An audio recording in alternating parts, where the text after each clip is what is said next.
तो हम भी तो इसी देश के नागरिक हैं, हम भी तो इसी देश के बेटे हैं, तो वक्फ की जमीनें भी तो इसी देश की जमीनें हैं, उनको पराया क्यों बोलते हैं आप? धन्यवाद सभापति महोदय। हम ही को कातिल कहेगी दुनिया, हमारा ही कत्लेआम होगा।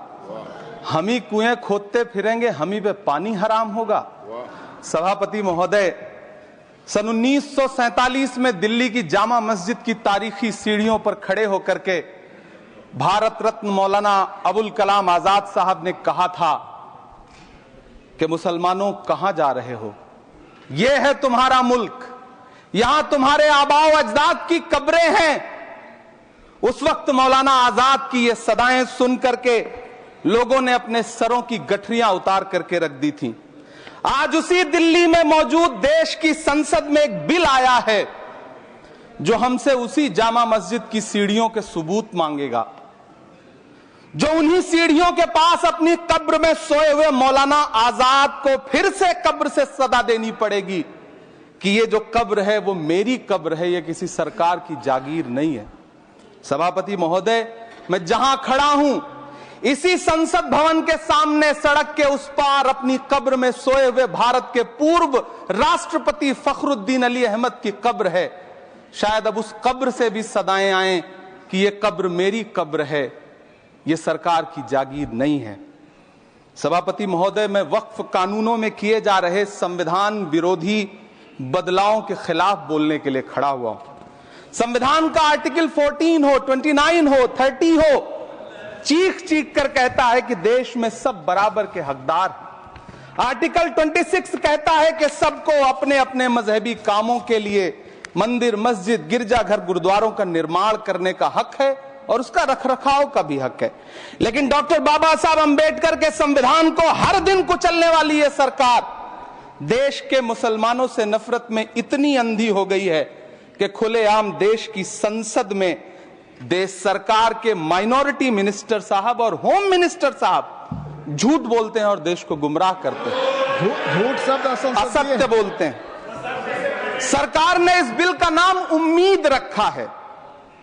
मंत्री जी कल से इसे देश के मुसलमानों के लिए नई उम्मीद बता रहे हैं। नहीं मंत्री जी, न तो यह बिल मुसलमानों के लिए नई उम्मीद है और न ही उम्मीद की नई किरण। सभापति महोदय, भाजपा ने पूरे देश में वक्फ के नाम पर कई सारे झूठ फैलाए हैं। आइए आज उनकी सच्चाई पर बात करते हैं। वक्फ ट्रिब्यूनल को ऐसे बताया जाता है जैसे वक्फ ट्रिब्यूनल कोई मजहबी खाप पंचायत हो। सभापति महोदय, जबकि सच्चाई यह है कि वक्फ ट्रिब्यूनल भी तो सरकारी न्यायिक विभाग है जिसमें सरकार द्वारा नियुक्त जज होते हैं, जिसमें प्रशासनिक अधिकारी होते हैं, कहीं ऊपर से थोड़ी आ गए। सभापति महोदय, देश के गृह मंत्री जी ने इसी सदन में कहा कि वक्फ ट्रिब्यूनल के फैसले के खिलाफ कोई कोर्ट नहीं जा सकता, जबकि सच यह है कि वक्फ एक्ट 1995 की धारा 83(9) के तहत हाई कोर्ट वक्फ ट्रिब्यूनल के फैसले की न सिर्फ समीक्षा कर सकता है बल्कि उसे बदल भी सकता है। सच तो यह है कि वक्फ बोर्ड खुद अपनी जमीनों के लिए कई सारी कोर्ट में मुकदमे लड़ रहा है। सभापति महोदय, दिल्ली की जिन 123 संपत्तियों को लेकर कल माइनॉरिटी मिनिस्टर, होम मिनिस्टर साहब और अभी आदरणीय नेता सदन बात कर रहे थे, आइए उनकी सच्चाइयों पे भी बात करते हैं।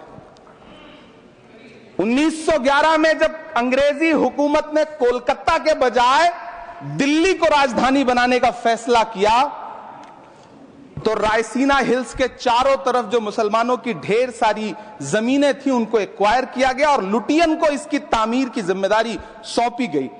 सेंट्रल विस्टा की तरह लुटियन जोन का मेगा प्लान तैयार हुआ, लेकिन उस वक्त के मुसलमानों ने उस वक्त की अंग्रेजी हुकूमत से अपनी इबादत गाहों को बचाने के लिए लड़ाई लड़ी। मामला ब्रिटिश गवर्नमेंट तक पहुंचा। तब यह तय हुआ कि वो जो धार्मिक स्थल हैं उन्हें जस का तस रहने दिया जाएगा। इंडिया गेट के बगल वाली मस्जिद हो, जाब्तागंज, सुनहरी बाग मस्जिद हो, पार्लियामेंट रोड वाली मस्जिद हो, ऐसी 123 संपत्तियों के मैनेजमेंट के लिए 1913 में मुसलमान वक्फ वैलिडेशन एक्ट बना और उसके बाद एक नया शहर बसाया गया जिसे लुटियंस जोन का नाम दिया गया। फिर 1943-45 के बीच एक और समझौता हुआ आजादी से पहले, उसके तहत काफी सारी वक्फ जायदादों को सुन्नी मजलिस औकाफ बनाकर उसके अंडर किया गया ताकि उसकी देखरेख की जा सके। गृह मंत्री जी 2 दिन से सदन में जो बात कह रहे हैं वो दरअसल 123 संपत्तियां उसी सुन्नी मजलिस औकाफ के तहत आती है। सभापति महोदय, आजाद भारत आजाद हुआ। आजादी के बाद भारत में 1954 में वक्फ एक्ट लागू हुआ, जिसकी धारा 9 के तहत 1964 में केंद्रीय वक्फ काउंसिल का गठन हुआ। दिल्ली की वही 123 प्रॉपर्टीज को 1970 में सर्वे गजट करके गजट नोटिफाई किया गया। इसके निपटारे के लिए पूर्व प्रधानमंत्री इंदिरा जी के द्वारा 1974 में एक बर्नी कमेटी बनाई गई। बर्नी कमेटी ने 1976 में इन 123 संपत्तियों को दिल्ली वक्फ बोर्ड की संपत्ति होने की रिपोर्ट सौंपी। उस रिपोर्ट के आधार पर 1984 में कांग्रेस सरकार ने उन 123 प्रॉपर्टीज को दिल्ली वक्फ बोर्ड को सौंपने का फैसला किया, जिसके खिलाफ विश्व हिंदू परिषद कोर्ट गई। मामला 2011 तक पेंडिंग रहा। फिर 2011 में कोर्ट ने सरकार को आदेशित किया कि इसका निपटारा करो। तब 2013 में तत्कालीन यूपीए सरकार ने दिल्ली की उन्हीं 123 जायदादों को बर्नी कमेटी की सिफारिशों के मुताबिक वक्फ बोर्ड के हवाले किया। यही वो प्रॉपर्टीज हैं जिनके नाम से गृह मंत्री जी कल से कांग्रेस को कोस रहे हैं। फिर आई 2014 में भाजपा की सरकार, जो तब से इन जमीनों को हड़पने की साजिश कर रही है। जिस बिल को मुसलमानों के हुकूक की हिफाजत करने वाला बिल बताया जा रहा है, उसी को पेश करने के लिए और उस पर बात करने के लिए लोकसभा में भाजपा सरकार के पास एक भी मुस्लिम सांसद नहीं है। जिस वक्त, मैं लोकसभा कह रहा हूं, सुना करिए, जिस वक्फ बिल को मुस्लिम महिलाओं को हक दिलाने वाला बताया जा रहा है, उसे संसद में पेश करने वाली पार्टी के पास न तो राज्यसभा में, न लोकसभा में, न देश की किसी विधानसभा में एक भी मुस्लिम महिला सदस्य नहीं। कल किरण रिजिजू जी कह रहे थे कि रेलवे की जमीनें देश की जमीनें हैं, डिफेंस की जमीनें देश की जमीनें हैं। हां मंत्री जी, हैं, बिल्कुल हैं। ये जो वक्फ की जमीनें हैं, ये हमारे पुरखों ने धार्मिक कामों के लिए डोनेट किया है। तो हम भी तो इसी देश के नागरिक हैं, हम भी तो इसी देश के बेटे हैं। तो वक्फ की जमीनें भी तो इसी देश की जमीनें हैं, उनको पराया क्यों बोलते हैं आप? सभापति महोदय, अशफाकुल्लाह खान जब फैजाबाद की जेल में फांसी के फंदे पर झूल रहे थे, तो इसी देश की जमीन के लिए झूल रहे थे ना। सभापति महोदय, अंडमान की जेल में काला पानी की सजा काटकर अपनी जान देने वाले मौलाना फजले हक खैराबादी हो या शेर खान अफरीदी हो, वो भी तो इसी जमीन के लिए अपनी जान दे रहे थे ना। सभापति महोदय, पाकिस्तान के खिलाफ लड़ते हुए अपनी जान देने वाले महावीर चक्र विजेता ब्रिगेडियर उस्मान हो या पाकिस्तान के पैटर्न टैंक उड़ाने वाला परमवीर चक्र विजेता वीर अब्दुल हमीद हो, वो भी तो इसी जमीन के लिए अपनी जान दे रहा था ना। और मंत्री जी, मैं इस सदन में अलल ऐलान ये कहता हूं कि जब भी इस देश की जमीन को लहू की जरूरत होगी, आपसे 2 कदम आगे इमरान खड़ा मिलेगा, ये मैं आपसे यकीन दिलाते हुए कह रहा हूं। सभापति महोदय, मैं सरकार से कहना चाहता हूं, हमसे हमारी इबादत गाहें तो मत छीनिए ना, हमारे घरों पे बुलडोजर तो मत चलाइए ना, हमारी कब्रों में तो हमें सुकून से सोने दीजिए ना। सभापति महोदय, माइनॉरिटी मिनिस्ट्री का बजट कट करके, मुस्लिम बच्चों की स्कॉलरशिप बंद करके अब सरकार कह रही है कि हम वक्फ की आमदनी से गरीब मुसलमानों का भला करेंगे। गुजरात की बेटी बिल्किस के बलात्कारियों की रिहाई के बाद उन्हें माला पहनाने वाली लोगों के नेता ये कह रहे हैं कि यह बिल मुस्लिम महिलाओं को उनका हक दिलाएगा। धन्यवाद मोदी जी, क्या बढ़िया सौगातें मोदी दे रहे हैं आप। पहले हमें गुजराते मोदी दिया, आप सौगातें मोदी दे रहे हैं। लेकिन यह सरकार इतना याद रखे कि इसी ठसक के साथ देश की संसद में सीए का कानून भी लाया गया था और कहा गया था बड़े बड़े भाषण देकर के कि पड़ोसी देशों से हिंदू भाइयों को ला करके यहां नागरिकता दी जाएगी। लेकिन मैं आपके संज्ञान में लाता हूं सर कि पिछले इतने दिनों में इनसे नागरिकता लेने के लिए 2000 व्यक्ति भी नहीं आए, जबकि इसके उलट इन्हीं की सरकार में पिछले 10 साल में 15 लाख से ज्यादा भारतीयों ने भारत की नागरिकता छोड़ करके दूसरे देश में जाकर के बस गए। यह हुआ उस कानून का अंजाम। सभापति महोदय, इसी तरह की जिद के साथ किसानों के खिलाफ भी कानून लाए गए थे। जिस तरह आज वक्फ के फायदे गिनाए जा रहे हैं, उसी तरह से किसानों को भी कृषि कानूनों के फायदे गिनाए गए थे। लेकिन अंजाम क्या हुआ? 700 किसानों की शहादत लेने के बाद सरकार को अन्नदाता किसानों के सामने घुटने टेकने पड़े और कृषि कानून वापस लेने पड़े। जिल्ले इलाही, जमहूरियत जो है वो नफरत और ठसक से नहीं चलती है, अकड़ से नहीं चलती है, उसमें सबकी हिस्सेदारी जरूरी है। कल देश के माइनॉरिटी मिनिस्टर ने लोकसभा में खड़े होकर एक शेर सुनाया था कि मुझसे कोई बदगुमान न हो, तो मैं उन्हें एक शेर सुनाना चाहता हूं कि मैं आज जद पे हूं तो इतना खुशगुमान न हो, मैं आज जद पे हूं तो इतना खुशगुमान न हो, चराग सबके बुझेंगे हवा किसी की नहीं। नीतीश कुमार जी हो, चंद्रबाबू नायडू जी हो, चिराग पासवान जी हो, जयंत चौधरी जी हो, देवे गौड़ा जी हो, जीतन राम मांझी जी हो, सबको समझना पड़ेगा कि जब जंगल में आग लगती है तो न वो बरगद बचते हैं जो हवा को आंधी में तब्दील करते हैं, न वो बांस बचते हैं जो आपसी रगड़ से चिंगारी पैदा करते हैं। सभापति महोदय, जब देश को मनमोहन सिंह साहब जैसा काबिल प्रधानमंत्री मिलता है तो देश को आरटीआई जैसा एक्ट मिलता है, सेज जैसा एक्ट मिलता है, मनरेगा जैसा एक्ट मिलता है, लिबरलाइजेशन मिलता है, राइट टू एजुकेशन मिलता है, नेशनल फूड सिक्योरिटी एक्ट मिलता है।